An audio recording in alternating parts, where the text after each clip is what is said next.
అన్న నమస్తే అన్న. నమస్తే. ఏం పేరు? సాయన్ అన్న పేరు. ఏం చేస్తుంటారు సాయన్ గారు? వ్యవసాయం చేస్తాం. సో ఎట్లా ఉంది సార్, అంటే రైతుల పరిస్థితి ఎట్లా ఉంది, వ్యవసాయం చేసే రైతుల పరిస్థితి ఎట్లా ఉంది?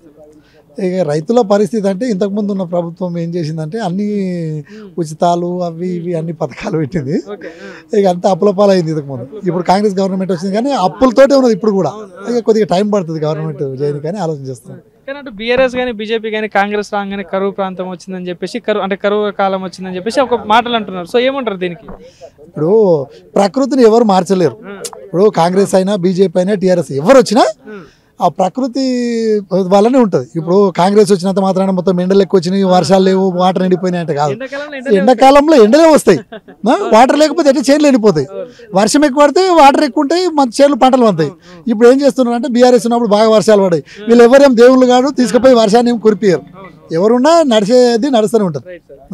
పరిగి నియోజకవర్గంలో చూసుకుంటే ఇది చేవేళ్ల పార్లమెంట్ కిందికి వస్తుంది. సో ఎట్లా ఉంది మరి ఇక్కడ తాజా రాజకీయాలు ఎట్లా ఉన్నాయి? ఎందుకంటే మొన్న అసెంబ్లీ ఎలక్షన్స్ అయిపోయినాయి, ఇక్కడ ఎమ్మెల్యే గెలవడం జరిగింది కాంగ్రెస్ నుండి. సో ఇప్పుడు వచ్చే ఎంపీ ఎలక్షన్ లో సో ఎట్లా ఉండబోతుంది ఇక్కడ పోటీ, ఎట్లా ఉండబోతుంది, ఏ పార్టీ ముందంజలో ఉన్నది ఇక్కడ? ఇప్పుడు మేము ఏం చెప్తున్నాం అంటే రంజిత్ రెడ్డి గారే గెలుస్తారు అనుకుంటున్నాం, కాంగ్రెస్ అభ్యర్థి కంపల్సరీ. ఇప్పుడు పరిగి వికారాబాద్ ఇవన్నీ ఎమ్మెల్యేలు మెజారిటీతో గెలిచింది కాబట్టి అంతకు రెట్టింపు మెజారిటీతోటి మన గెలుస్తారని చెప్తున్నాం. అంటే ఎందుకు రంజిత్ రెడ్డి గారే గెలవాలంటే ఏం చెప్తారు? అంటే రంజిత్ రెడ్డి ఎక్కడున్నా ప్రజల పక్షాన కొట్లాడే మనిషి కాబట్టి ఎవరు ఏ టైంలో అయినా కానీ ఇట్లా సహాయం కానీ ఏమైనా పరిస్థితి ఇట్లా అని అడిగితే కంపల్సరీ చేస్తాడని చెప్పి మాకు నమ్మకం ఉంది. అందుకని రంజిత్ రెడ్డి గెలుస్తారని అంటున్నాం. గతంలో కూడా గత 5 సంవత్సరాల నుండి కూడా ఎంపీగా పని చేస్తున్నారు.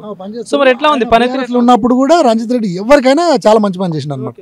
ప్రతి ఊరికి ఇప్పుడు కాంగ్రెస్ సర్పంచ్ ఉన్నా ఎవరున్నా ఆయన ఇచ్చే ఫండ్స్ మాత్రం కంపల్సరీ ఇచ్చాడు, ఎవరికైనా ఇచ్చిండు. అందుకని రంజిత్ రెడ్డి మళ్ళీ గెలుస్తారని. పని విషయంలో అయితే కరెక్ట్ ఉండేవారు. కరెక్ట్ రంజిత్ రెడ్డి. ఇప్పుడు ఏదైనా సమస్యలు వచ్చి ప్రజలు వెళ్తే స్పందన ఎట్లా ఉంటుంది? అంటే వస్తుంటాడు విలేజ్ లకి తిరుగుతుంటాడు, కంపల్సరీ వస్తాడు.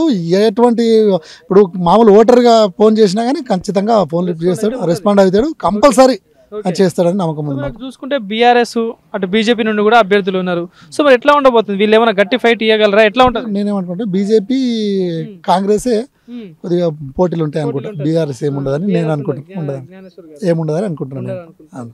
ఓకే. సో చూసుకుంటే మరి సెంట్రల్లో చూసుకుంటే బీజేపీ గవర్నమెంట్ ఉంది రూలింగ్లో, ఇక్కడ స్టేట్లో కాంగ్రెస్ గవర్నమెంట్ ఉంది.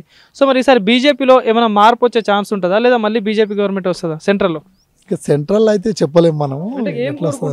మార్పు కోరుకుంటున్నా, మళ్ళీ బీజేపీ గవర్నమెంట్ రావాలనుకుంటున్నారా?